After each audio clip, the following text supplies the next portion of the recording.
안녕하세요. 집캐는 광부입니다. 최근 6월 3일 지방선거를 앞두고 각종 부동산 규제 완화 공약들이 쏟아지고 있습니다. 하지만 시장의 정책 변화보다 더 무서운 것이 바로 세금입니다. 최근 성인 자녀에게 집을 넘겨주고 싶은데 증여가 나을까요? 아니면 싸게 파는 게 나을까요? 라는 질문을 많이 듣습니다. 과거에는 시가보다 3억만 싸게 팔면 장땡이라는 공식이 통했지만 2026년 현재는 상황이 많이 달라졌습니다. 오늘은 저가매매의 실익과 주의사항 그리고 부담 부중여와의 차이점을 상세히 정리해드립니다. 부모가 자식에게 시세보다 저렴하게 부동산을 넘기는 행위를 저가 양수도라고 합니다. 이 방식이 선호되는 이유는 명확합니다. 바로 증여세의 회피와 양도세의 절감입니다. 현행 상속세 및 증여세법에 따르면 시가와 거래가액의 차익이 시가의 30% 또는 3억 원 중 적은 금액 이내라면 이를 증여로 보지 않습니다. 예를 들어 10억 원짜리 아파트를 자녀에게 7억 원에 매도하더라도 차액인 3억 원에 대해서는 증여세가 발생하지 않는다는 뜻입니다. 만약 10억 원을 그대로 증여했다면 자녀는 수억 원의 증여세를 부담해야 했겠지만 저가매매를 통해 이 부담을 영원으로 만들 수 있는 것입니다. 하지만 여기서 반드시 짚고 넘어가야 할 함정이 있습니다. 바로 취득세입니다. 2026년부터 지방세법 시행령에 따라 이제는 내가 얼마에 샀는지보다 나라가 이 집을 얼마로 보는지가 훨씬 중요해졌습니다. 많은 분이 헷갈려 하시는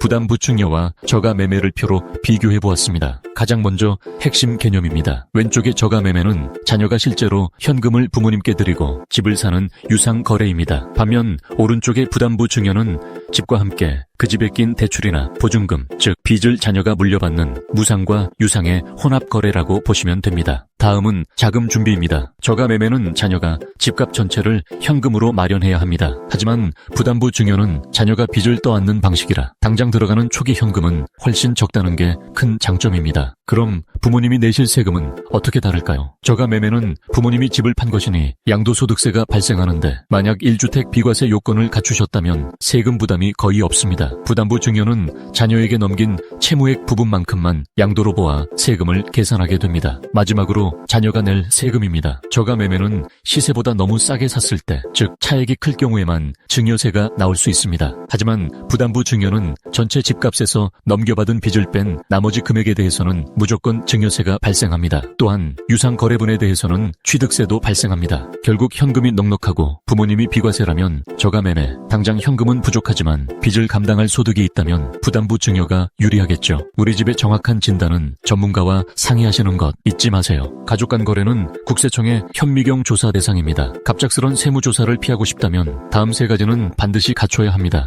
첫째, 근로소득 원천 징수 영수증, 적금 해지 증명서 등을 준비해 자녀가 부모에게 보낸 돈이 어디서 났는지 증명해야 합니다. 부모에게 빌린 돈으로 매매 대금을 치르는 것은 인정받기 매우 어렵습니다. 둘째, 계약서만 쓰고 돈은 안 보내는 무늬만 매매는 반드시 걸립니다. 꼭 통장 계좌, 이체 내역을 남겨야 합니다. 셋째, 자녀가 실제로 그 빚을 갚아나가는지 정부가 몇 년간 지켜봅니다. 특히 부담 부중여의 경우 더 주의해야 합니다. 부모가 몰래 대신 갚아주다가 걸리면 그 시점에 증여세가 폭탄으로 돌아옵니다. 절세는 타이밍과 정밀함의 싸움입니다.